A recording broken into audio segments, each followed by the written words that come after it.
Fruit du partenariat stratégique exemplaire entre la Chine et le Congo, la BESCA Bank, filiale de la Banque agricole de Chine et établissement bancaire à capitaux mixtes sino-congolais, a dès sa fondation constitué un jalon important dans le renforcement des relations économiques bilatérales.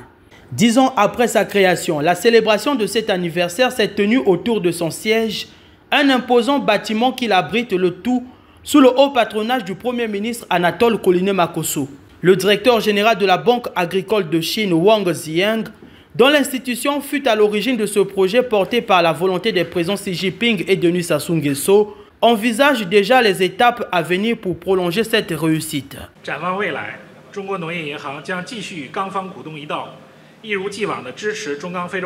À l'avenir, la Banque agricole de Chine continuera, aux côtés des actionnaires congolais, à accompagner fermement la BESCA Bank dans la consolidation de ses fondations, l'amélioration de ses capacités de services financiers et son évolution vers une banque commerciale moderne et qui est aussi conforme aux standards internationaux afin de contribuer activement à l'édification d'un système financier moderne et à l'industrialisation de l'économie congolaise. Pour l'occasion, le ministre des Finances, du Budget et du Portefeuille public, Christian Yoka, a tenu à exalter ces 10 années, les présentant comme une réussite commune. La BESCA Bank, c'est 10 ans d'activité au service du développement. 10 ans d'offre de services bancaires modernes et de qualité. Une banque qui s'est progressivement imposée comme un acteur incontournable du paysage bancaire congolais, contribuant activement au développement du système financier national. Avec une main-d'œuvre en expansion, dont 85% de Congolais et 15% de Chinois, la BESCA Bank maintient une rentabilité constante, a poursuivi le ministre. Depuis 5 ans, la BESCA Bank occupe la première place du marché en termes de mobilisation des dépôts bancaires, 20,19%. La deuxième place en matière de distribution de crédit au secteur privé, 14,96%. Et en financement de l'État, 18,13%. Grâce à l'appui de sa maison mère et de son puissant réseau de correspondants extérieurs, elle est au premier rang pour les transferts internationaux de fonds ainsi que pour le nombre de distributeurs et guichets automatiques installés sur le territoire national. Afin de graver dans les mémoires la décennie d'existence de la BESCA Bank, un cérémonial d'échange de présents entre les représentants chinois et congolais a été organisé. 10 personnalités de l'établissement ont à cette occasion été décorées, recevant les distinctions de chevaliers, d'officiers et de commandeurs. Le Premier ministre Anatole Koliné-Makosso a ensuite visité les unités de mobile banking, ce qui permettra à la BESCA d'étendre ses services au plus près des clients en offrant toute la palette d'opérations d'une agence classique, même dans les zones les plus reculées. Cet anniversaire a également été marqué par la présentation des actes du colloque international Chine-Afrique, tenu à Brazzaville les 8 et 9 mai 2024, sous l'égide de l'Académie des sciences d'outre-mer, destiné à célébrer les 60 ans de relations diplomatiques entre la Chine et le Congo, à analyser l'impact de la coopération sino-africaine et à ouvrir de nouvelles perspectives pour un partenariat toujours plus équilibré et durable. Ce forum avait réuni experts, décideurs et universitaires autour des grands enjeux économiques, politiques et culturels du continent. Le Premier ministre a par ailleurs visité le hall d'exposition aménagé au 12e étage avant de s'entretenir dans son bureau avec les directeurs généraux de la Banque agricole de Chine et de la BESCA Bank. À l'issue de l'audience, le Premier ministre a reçu une tapisserie traditionnelle chinoise et a en retour offert un exemplaire des actes du colloque. Ces actes, accessibles à tous pour permettre de remonter le temps et de se replonger dans les échanges fructueux qui ont donné vie à la rencontre de Brazzaville, seront traduits en chinois et en anglais.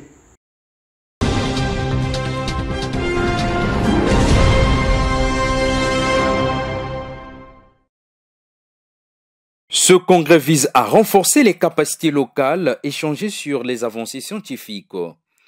Les professionnels de la santé ont également l'ambition de sensibiliser les professionnels sur la nécessité d'une approche intégrée du traitement des cancers qui tiennent compte des réalités africaines. Le 6e congrès qui s'ouvre aujourd'hui, comme l'indiquent les documents, a pour thème principal la chirurgie des cancers.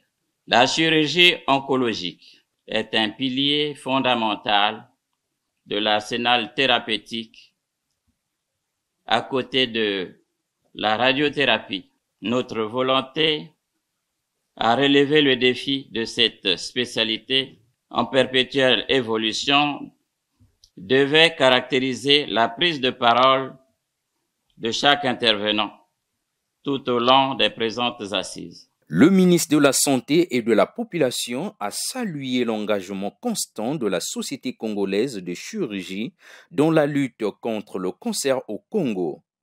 Pourtant, Jean-Rosaire Ibarra a martelé sur l'intérêt de la collaboration entre les différents acteurs afin, souligne-t-il, de garantir l'accès équitable aux soins oncologiques. Mais le dépistage précoce et la formation continue du personnel médical sont aussi de réelles préoccupations.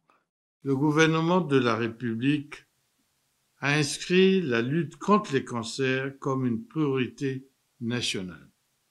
En effet, la mise en place du plan national de lutte contre le cancer est la parfaite illustration de cette vision et de cet engagement qui vise à améliorer le dépistage précoce et le diagnostic rapide des cancers dans notre pays, doter nos hôpitaux de plateaux techniques modernes et adaptés à la chirurgie oncologique, développer des programmes de formation professionnelle, comme c'est le cas durant les 2 jours de notre congrès, à renforcer la recherche et la collaboration avec les partenaires nationaux et internationaux.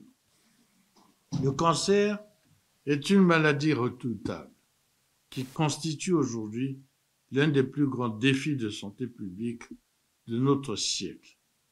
Selon l'Organisation mondiale de la santé, il est désormais la 2e cause de décès dans le monde et frappe indistinctement toutes les nations, tous les âges et toutes les catégories sociales.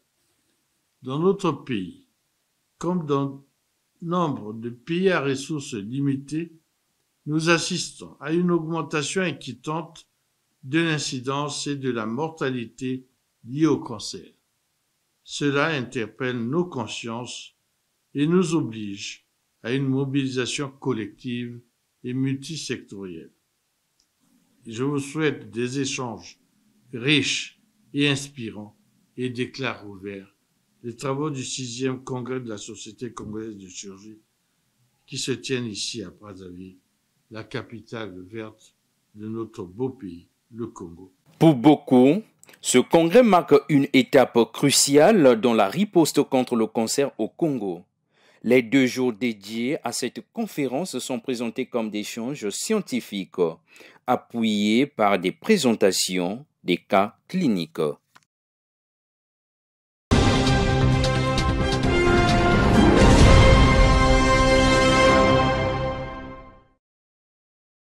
Ils sont membres du jury, délégués de l'antifraude et autres acteurs impliqués dans le déroulement du BEPC, brevet d'études du premier cycle, session de juillet 2025. Tous prennent la route pour les autres départements du pays pour une bonne gestion de cet examen d'État.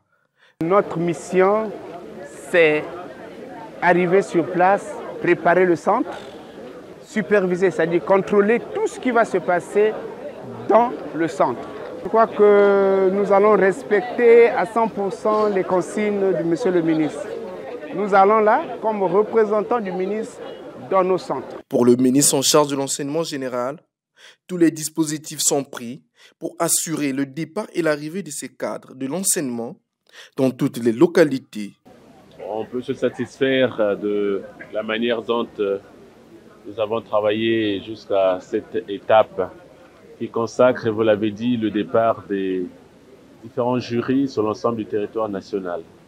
Il faut rappeler que cette année, nous avons 125 265 candidats répartis sur 342 centres et nous allons nous atteler à partir de mardi prochain, le 15 juillet, à organiser ainsi sur l'ensemble du territoire national et à Beijing, Cabinda et Luanda compris, ces épreuves qui doivent permettre aux enfants, évidemment, de pouvoir bénéficier de leur diplôme de BEPC.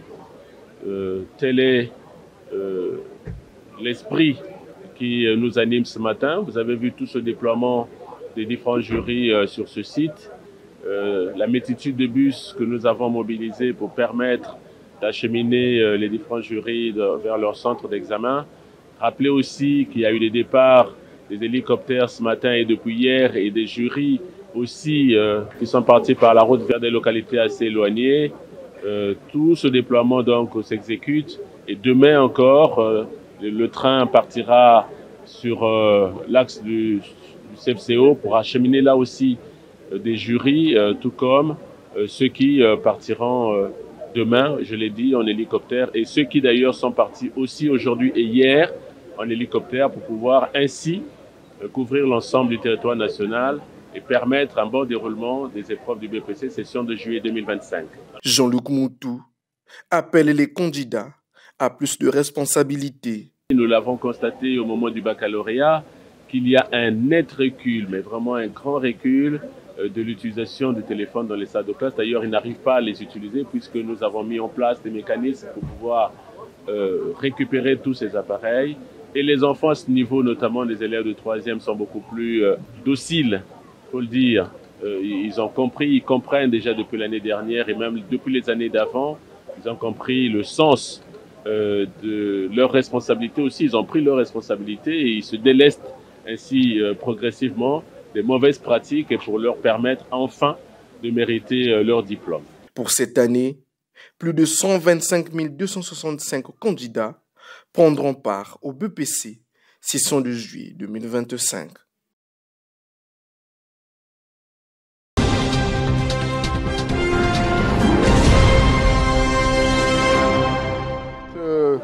Cette situation, nous sommes informés depuis avant le 1er juillet. Et avant le 1er juillet, donc nous pouvons vous dire qu'autour du 25, les dispositions avaient déjà été prises. C'est-à-dire les 5 centres qui étaient localisés au niveau du CG Liberté ont été délocalisés. Dans les 5 centres, vous trouverez un centre au lycée A Aneto A, un deuxième au lycée A Aneto B, un troisième à l'école Charente-Maritime. C'est une école privée. Et les 2 autres sont arrivés à Immaculée Conception au niveau du rond-point Koulounda. Ça, c'est connu depuis plus de 10 jours. Partout où nous avions affiché les répartitions, nous sommes repartis pour repréciser cette information.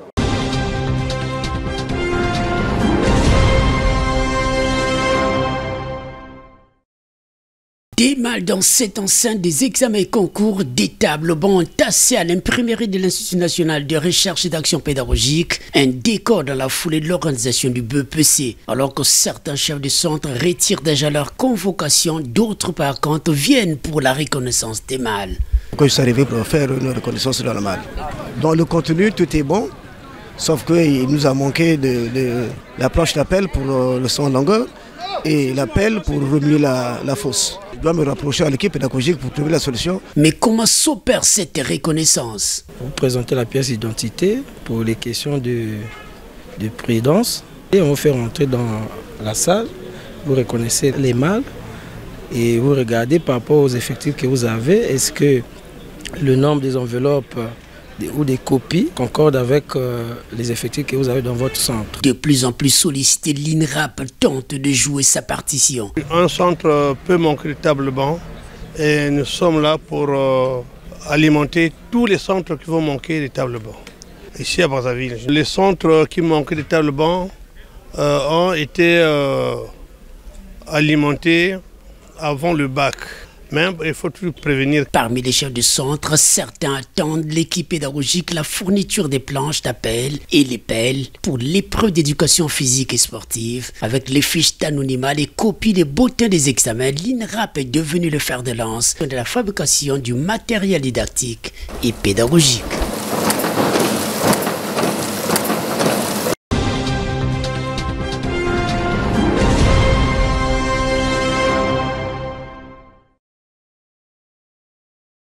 Ils sont chefs de centre, délégués de l'antifraude, surveillants et membres du jury.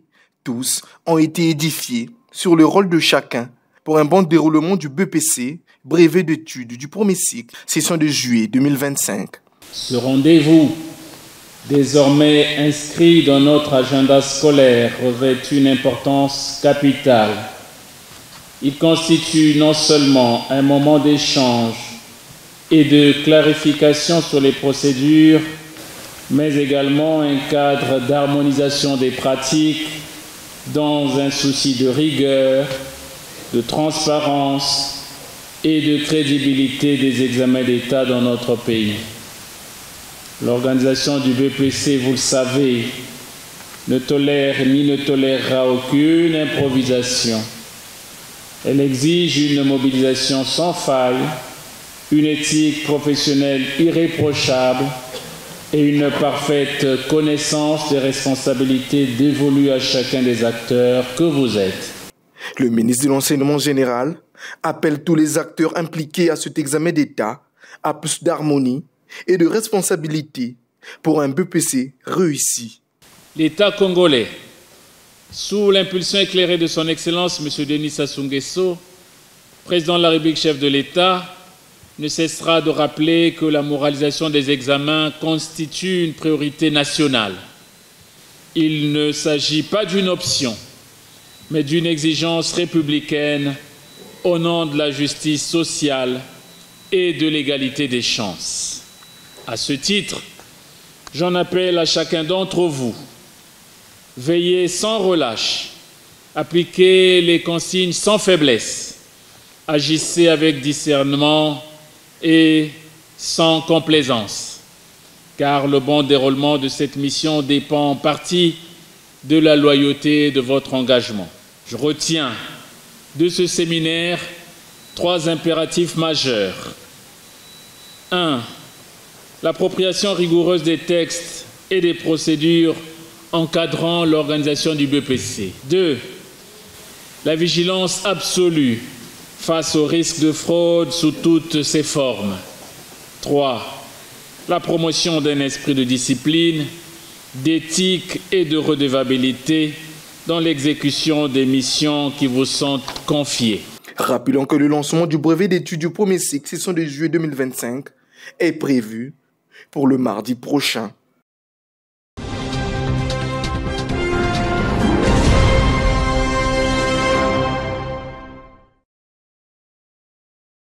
Les différents exposés se sont appesantis sur les thématiques liées au principe du déroulement des examens.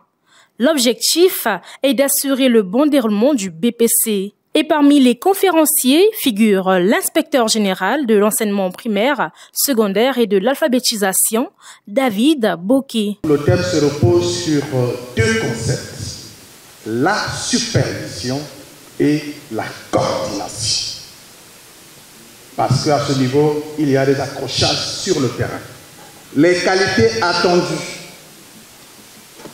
par nos superviseurs et nos coordonnateurs. Le superviseur doit être engagé, il doit être équilibré personnellement et professionnellement.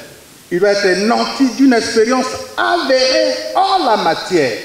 Le coordonnateur, il doit être capable d'identifier les contraintes et les risques. Il doit définir et attribuer les ressources. Il doit donc planifier, exécuter, faire exécuter dans le délai les tâches à accomplir par les autres, pour ne pas dire les chefs de centre. Une responsabilité énorme reconnaissent les acteurs de cet examen d'État. Il a fallu que M. le ministre organise ce séminaire pour rappeler aux uns et aux autres leur devoir pour la bonne réussite de ce BPC. Dès le début de l'année, les enseignants sont mis à la disposition des enfants pour qu'ils leur apprennent. Et là, nous sommes à l'évaluation sommative, ce qu'ils ont appris pendant les 9 mois. C'est l'enfant qui est l'acteur actuellement de sa réussite. Mais malheureusement, il y a beaucoup de contextes qui font que ce que le gouvernement attend de ces enfants-là est parfois bafoué. On a institué la commission antifraude. Et ensemble avec cette commission, et nous qui sommes les chefs des centres, nous devons collaborer pour freiner ce comportement afin que les résultats qui sortiront de ce BPC soient les meilleurs et non les résultats favorisés. Justement, le ministre de l'enseignement préscolaire, primaire, secondaire et de l'alphabétisation, Jean-Luc Moutou, tient au respect des principes qui régissent les examens. L'organisation du BPC, vous le savez, ne tolère ni ne tolérera aucune improvisation. Elle exige une mobilisation sans faille, une éthique professionnelle irréprochable et une parfaite connaissance des responsabilités dévolues à chacun des acteurs que vous êtes. Cette année, ce sont 125 275 candidats répartis dans 542 centres, dont 2 en Angola et 1 en Chine, vont prendre le départ pour les épreuves du BPC.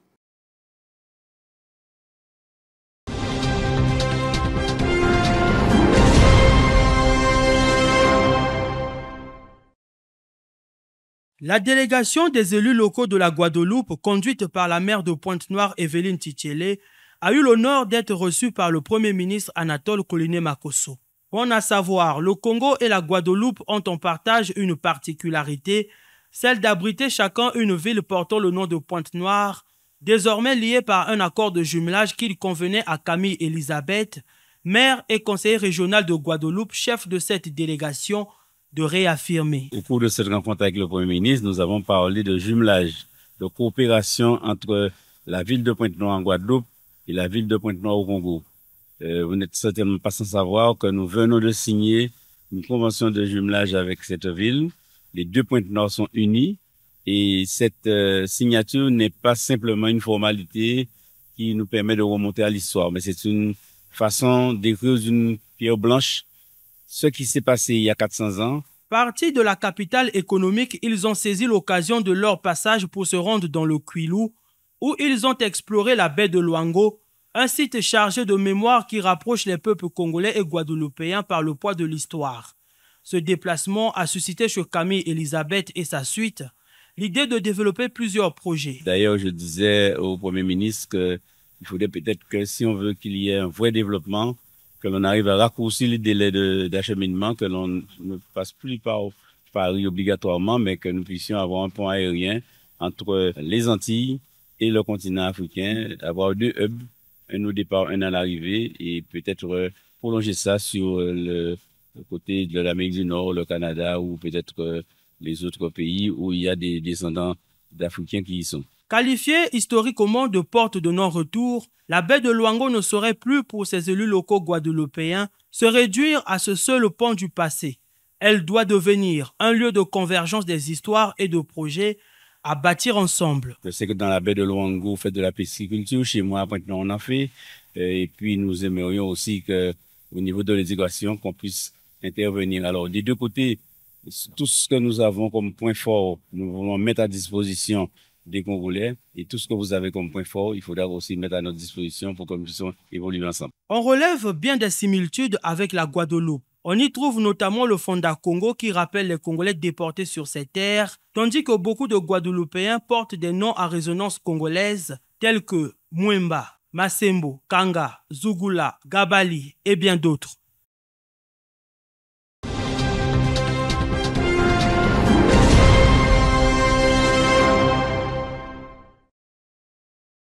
Ils étaient plus de 137 000 candidats dans la course. Aujourd'hui, 120 518 candidats sont déclarés admis au CEP, le certificat d'études primaires élémentaires, soit un taux d'admission de 87,41%, un pourcentage légèrement à la baisse comparativement à l'année dernière. Nous espérons simplement que nous continuerons de travailler d'arrache-pied pour que davantage d'apprenants soient retenus dans le cadre de notre système éducatif pour qu'ils puissent ainsi poursuivre leurs apprentissages. Tel est d'ailleurs le vœu cher de son Excellence, Monsieur le Président de la République, chef de l'État, Monsieur Denis Sassou Nguesso, qui accorde une place de choix sur la formation du capital humain dans notre pays. Et tout cet exercice passe par le truchement de notre système éducatif. Jean-Luc Moutou a félicité les nouveaux certifiés et exhorte les directeurs départementaux à plus d'efforts. Nous devrons tout faire pour l'avenir, parce que là, c'est trop tard pour cette année, mais tout faire pour que nous puissions élever ces résultats et permettre aux enfants de rester sur le banc de l'école. En fait, je le dis à tous les DD que l'objectif, c'est quand même d'essayer de donner comme ça des possibilités aux enfants de rester sur le banc de l'école, de progresser dans le cadre de ce que nous appelons le socle de 10 ans, qui devrait donc leur permettre ainsi de ne croiser les premiers obstacles sur le banc de l'école qu'à la classe de 3e. Et je pense que les États généraux devraient clarifier tout cela dans le cadre de la prochaine loi scolaire. Avec plus de 99% de taux d'admission, le département des Plateaux a régressé légèrement, alors que Brazzaville a gagné 5 points avec 91,14% du taux d'admission pour cette année.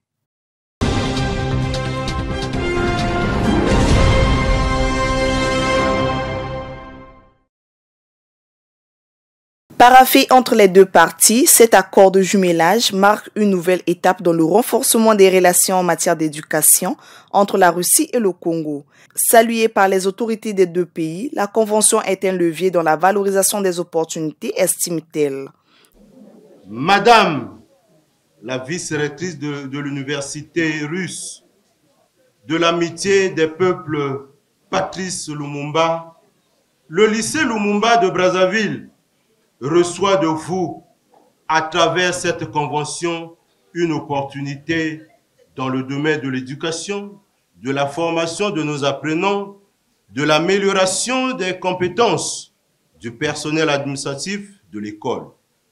Cette opportunité arrive sous l'impulsion de cet héros, Emery Patrice Lumumba, né le 2 juillet 1925 à Onaloa, dans le Kasaï. Les deux parties ont exprimé leur ambition de faire de ce jumelage un exemple réussi de coopération nord-sud dans le secteur éducatif, comme en témoigne cette ancienne étudiante. Chers élèves, je m'adresse à vous avec sincérité.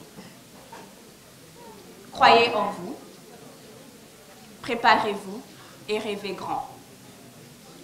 Les bourses existent, les opportunités sont réelles, et l'université Patrice Emery Lumumba est un lieu où vous pourrez vous former, vous épanouir et faire entendre votre voix dans le monde. Je suis moi-même la preuve vivante que tout cela est possible. L'accord vise la promotion des échanges académiques, culturels et linguistiques. Les élèves, eux, voient de nouvelles perspectives qui impliquent plus d'efforts. Nous sommes très contentes car nous avons fait le bac 2025. Si tout va bien, nous avons la facilité d'avoir la bourse. Par cet accord, le Congo et la Fédération de Russie renforcent leurs ambitions pour un partenariat fécond.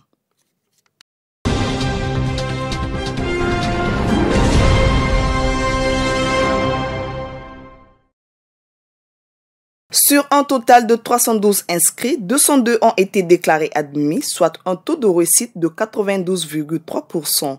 Un chiffre jugé satisfaisant par l'équipe pédagogique.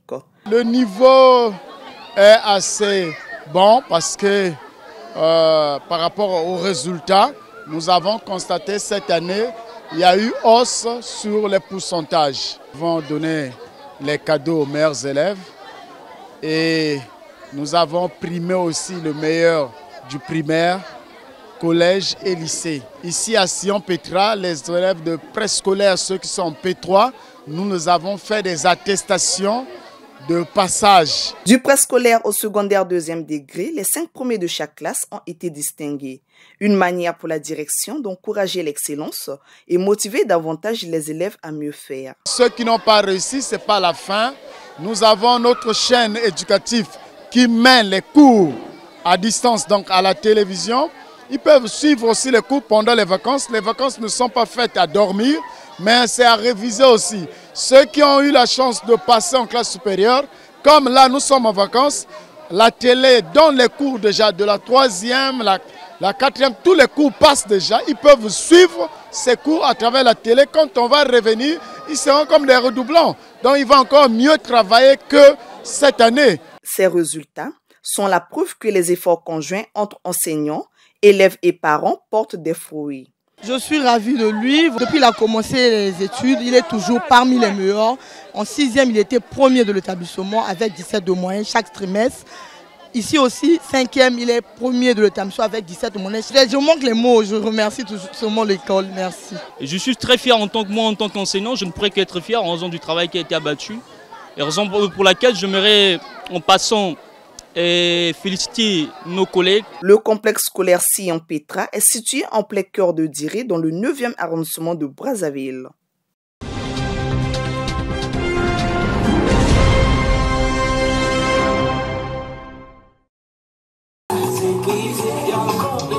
Une ambiance festive. La cérémonie marque la fin de l'année scolaire sur un fond d'émulation scolaire. Parents et élèves de l'Institut Saint-Béni se réjouissent.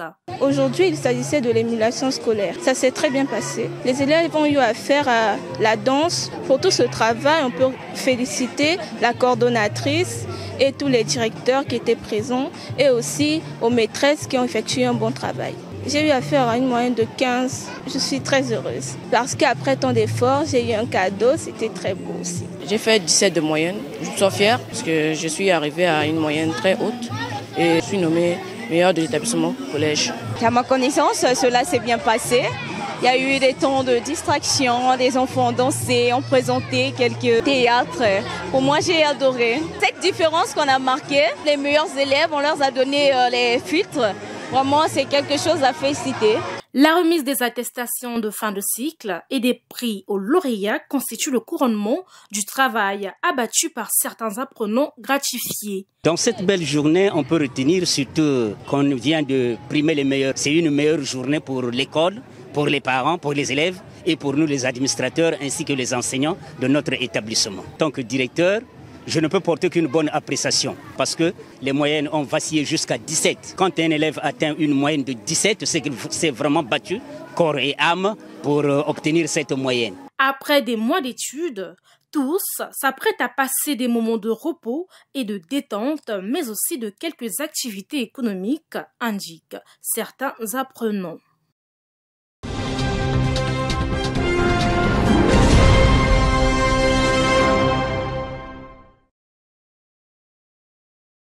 Personnel administratif, enseignants et apprenants, une mobilisation qui consacre la clôture de l'année scolaire 2024-2025 dans ce complexe scolaire Fred Francy.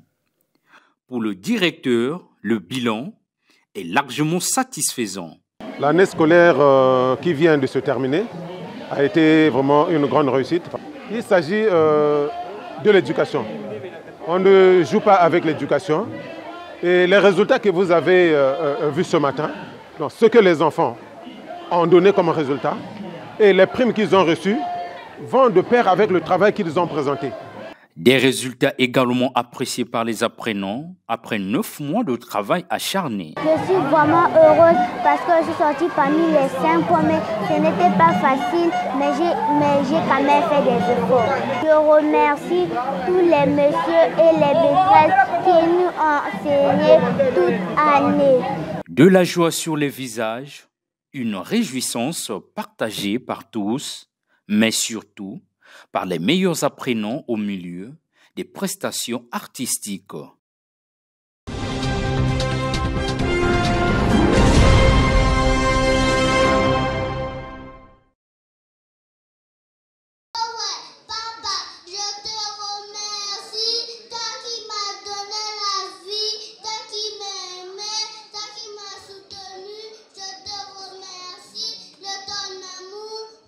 C'est sous le thème « Papa, le pilier de la vie » que l'École internationale Espoir du pays a célébré la fin de l'année scolaire 2024-2025 avec un pourcentage de plus de 95% de réussite dans des classes intermédiaires.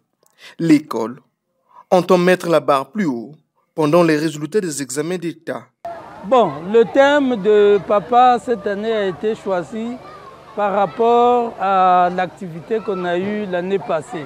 L'année passée, nous avons honoré les mamans et nous nous sommes dit l'année prochaine, nous allons honorer les papas. Parce que qu'on ne le veuille pas, pour avoir un enfant, il faut qu'il y ait un couple. Donc on ne peut pas marginaliser les papas au profit des mamans. Donc on a célébré pour les mamans et cette année c'est pour les papas. L'école internationale c'est le travail parce que bon, tout ce que nous donnons, nous avons des professeurs aussi qualifiés et nous faisons le suivi et les programmes. Donc par rapport à la sélection que nous avons eu à faire, on a eu des bons enseignants qui nous ont bien conduit nos enfants et c'est ce qui a fait qu'on puisse avoir de bons résultats. L'année scolaire 2024-2025 concernant les classes intermédiaires, donc les résultats sont satisfaisants, les pourcentages sont tellement élevés et nous attendons les examens d'État, notamment le CEP, le BPC et le bac, ce que ça va donner. Pour les élèves ayant une faible moyenne de passage, Sylvain Malonga, promoteur de l'école internationale Espoir du pays, rassure. Tous les élèves qui ont été primés, je vous encourage de faire plus et mieux l'année prochaine. Et aux autres élèves qui n'ont pas eu leur prix, vous avez toujours votre place à notre école. On vous demande de revenir l'année prochaine, travailler plus pour que l'année prochaine, que ce soit votre tour que vous soyez primé. Après 9 mois de cours, les élèves ont droit à un moment de repos sans dérangement, a rajouté le promoteur aux parents d'élèves.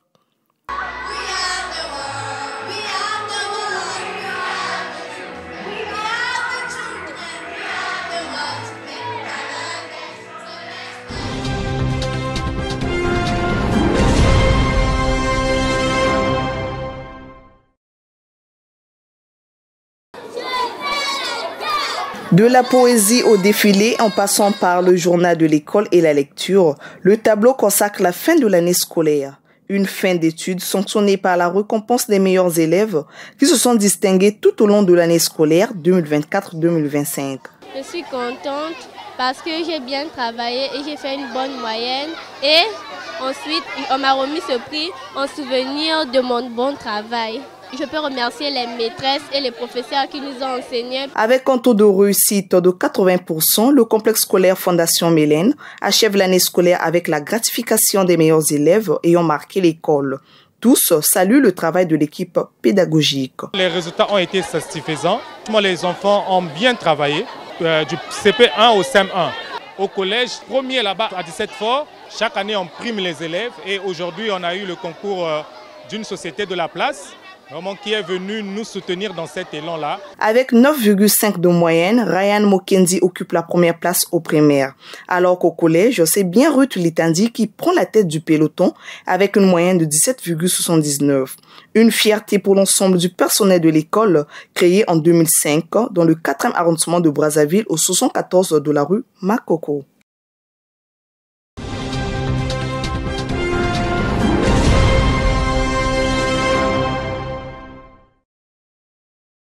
Avec des moyennes allant de 13 à 17,45, les lauréats du jour ont été récompensés pour leur discipline et leur performance scolaire.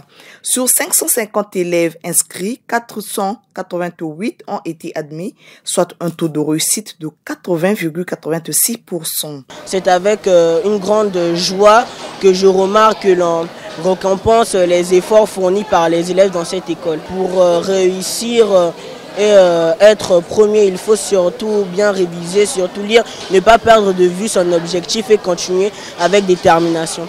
Une initiative saluée par l'équipe pédagogique du lycée d'excellence conventionné de la Révolution qui voit en cette cérémonie un moyen d'encourager l'excellence et d'inculquer la culture de l'effort. Après 10 mois de dur labeur, en tout cas les enfants ont quand même travaillé. Parce que nous avons un pourcentage de 80,86% d'admission. Et donc on n'a pas manqué. Le souhait était de faire 100%, mais dans de pareilles conditions, c'est toujours difficile. On a des enfants qui se donnent et les autres se retirent d'eux-mêmes. Quand on fait l'émulation, c'est pour encourager les enfants, et ceux qui ne s'activaient pas, ceux qui étaient farceurs, s'il faut utiliser le terme, qui se donnent activement au travail pour être primés comme les autres. Les parents, Tous aussi émus que les élèves saluent cette démarche qu'ils considèrent comme un véritable moteur de réussite. L'émulation, c'est en réalité prêcher par l'exemple. Vous incitez, vous emmenez les autres, à ceux qui n'ont pas fait des meilleurs résultats, à pouvoir se donner le meilleur d'eux-mêmes pour pouvoir atteindre les résultats que les autres ont atteints. Parce que les autres n'ont pas fait de magie, ils se sont juste planchés, ils ont lu, ils ont accepté de lire, ils ont accepté de faire des sacrifices pour donner le meilleur d'eux-mêmes et aujourd'hui les résultats sont là. Lorsqu'on forme un enfant, on aspire à ce que l'enfant vous fasse plaisir par ses résultats. Et là, c'est plus qu'éloquent. Ce que lui il a fait est plus qu'éloquent. Il est le premier de sa classe, mais surtout, il est le premier de l'établissement avec 17 de moyenne. Ce n'est pas donné, c'est toujours un plaisir. Odjonga Kosso Uverte s'est hissé au sommet de l'établissement avec une moyenne de 17,45. Par ailleurs, les inscriptions pour l'année scolaire 2025-2026 sont désormais ouvertes.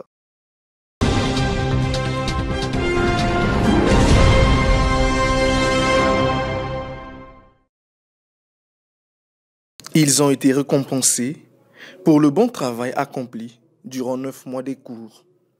Avec une moyenne générale de 16, les meilleurs élèves du groupe scolaire Jenny Guillette ont fait la fierté de leurs parents.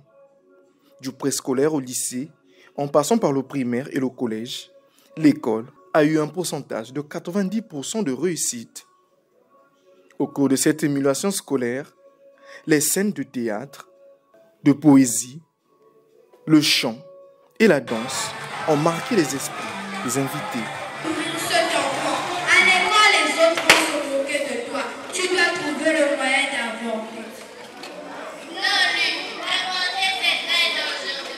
Tu risques de mourir depuis avoir l'enfant quand tu en feras. Il faut que tu l'accouches. Après, tu seras au planning familial.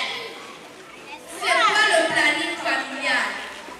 On te dira comment faire pour éviter une grossesse non désirée. Non, Luc, nous sommes dans la même situation. Il faut trouver un moyen d'avorter. Mais comment? Il faut parler aux responsables. D'accord.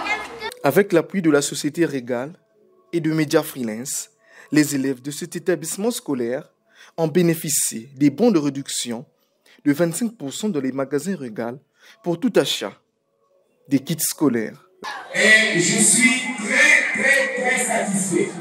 Bon, ça me surprend même que le promoteur dise qu'il y a encore une nouvelle vision, parce que je vois qu'il est déjà dans la vision. Vous devez savoir que l'école, ce n'est pas seulement les mathématiques, le français, l'anglais. Ça, on appelle ça les compétences techniques. En plus des compétences techniques, il y a d'autres compétences que les enfants doivent développer. C'est ce qu'on appelle les compétences transversales. Ça fait partie de ce qu'on appelle la vie scolaire, qui est différente de la vie académique. Cette année, on a récompensé les meilleures moyennes, mais j'espère pour le temps qu'en l'année prochaine, on récompensera aussi les meilleurs danseurs, les meilleurs chanteurs, parce que c'est comme ça qu'on développe la vie scolaire de l'école. Donc, dans cette année, je vais une colonie de vacances, je pense que c'est pas pratiquement, et on va avoir des décisions. Donc, ça concerne les enfants qui ont entre 9 et 14 ans. Et pour participer, il faut payer au moins 50 000. Donc, Jenny a décidé d'envoyer 2 élèves en colonie de vacances. Donc, l'élève du Wilou partira en colonie de vacances. C'est ce qu'on va applaudir. Pour les élèves du primaire ayant encore quelques difficultés, l'école a instauré une période des cours de remise à niveau au mois de septembre, a rappelé le promoteur du groupe scolaire, Jenny Guillette.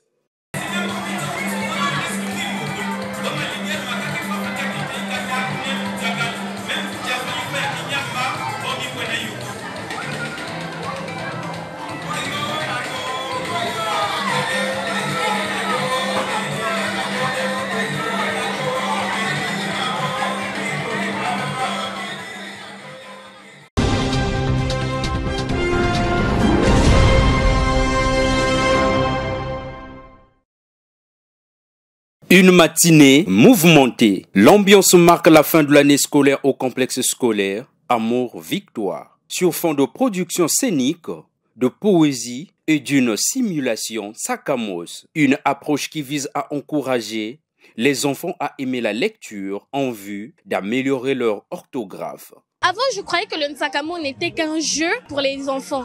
Mais au fur et à mesure qu'on a commencé à plus s'entraîner sur ça, j'ai découvert que tout était facile avec le Ntsakamo. Donc, grâce à ce Ntsakamo, je connais maintenant lire les journaux, des livres, des romans. Il m'ajoute des nouveaux mots que je ne comprenais pas. Le directeur du complexe Louis se réjouit des résultats de son établissement scolaire. C'est une journée solennelle pour moi aujourd'hui de constater ces résultats-là. Mais ce matin, j'ai été ému, j'ai été flatté par le résultat que ces enfants m'ont présenté. Alors que l'année 2024-2025 vient de s'achever, pour beaucoup d'élèves, les regards sont tournés vers la prochaine rentrée scolaire. Mais avant cette reprise des classes, ils sont aussi nombreux qui rêvent de pratiquer certaines activités pendant les vacances.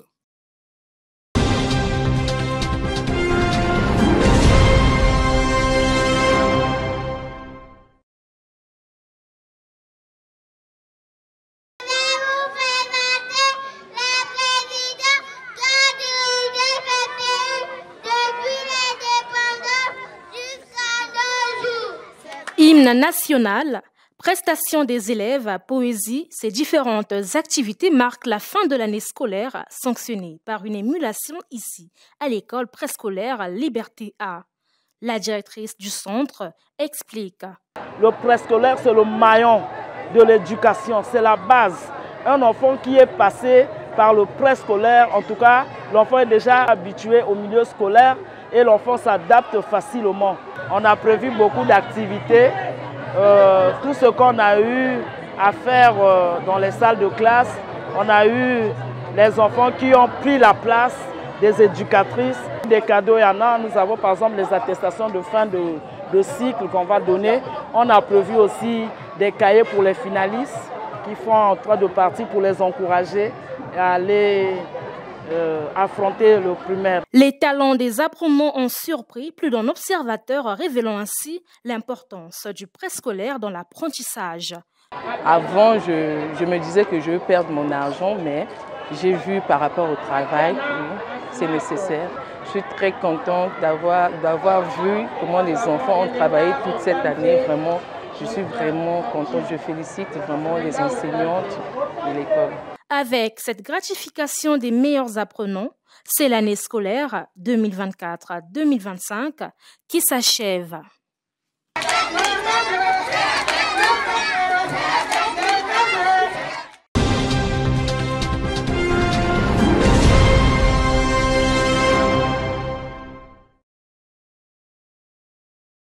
Éducation motrice, récitation, c'est ce qui marque à la fin de l'année scolaire 2024-2025 au centre d'éducation préscolaire de Château-d'Eau du quartier Ngangoni. Le préscolaire, souvent mis sous côté, est considéré de nos jours comme la base de l'éducation des apprenants. On se dit, ce sont les tout petits, mais dès qu'ils sont bien formés, et ça fait notre joie. Il y a certains parents qui se disent que le préscolaire, c'est manger, s'amuser, mais c'est tout à fait le contraire. Les enfants du préscolaire apprennent par le jeu. Ils apprennent beaucoup de choses. Ils apprennent à lire, à écrire et à réciter. Il y a toujours eu une très grande différence par rapport à l'enfant qui vient de la maternelle, qui a suivi tout son cursus scolaire normalement, et un enfant qui vient droit de la maison. Je leur dis de sortir de l'ignorance, parce que le préscolaire, ce n'est pas seulement manger et jouer. Le préscolaire, c'est tout autre chose. C'est apprendre. Nous avons l'éducation motrice, les enfants font le sport pour développer leur capacité physique. Et nous avons aussi des activités comme l'écriture pour préparer l'enfant à l'écriture. Pour les parents d'élèves, le préscolaire a une place considérable quant à la formation des enfants. L'activité a été bonne et je peux rassurer aux parents que le CP Château-d'Eau, ce n'est pas seulement chanter et manger, mais il y a une bonne éducation ici. En tout cas, si l'enfant est assidu, l'enfant suit les cours. En tout cas, il y a beaucoup de trucs à découvrir. Et la formation, elle est bonne, je peux dire, en général. Avant d'aller au primaire, On doit d'abord passer par le préscolaire parce que le préscolaire apprend beaucoup de choses auprès des enfants. À tous les parents qui sont encore hésitants d'envoyer les enfants au préscolaire, il est grand temps. Ils ont donné les certificats de fin de formation aux enfants. Je suis vraiment très contente. J'encourage les maîtresses et madame la directrice du CP Château d'Eau. Rappelons que les meilleurs élèves du centre d'éducation préscolaire de Château d'Eau ont été gratifiés.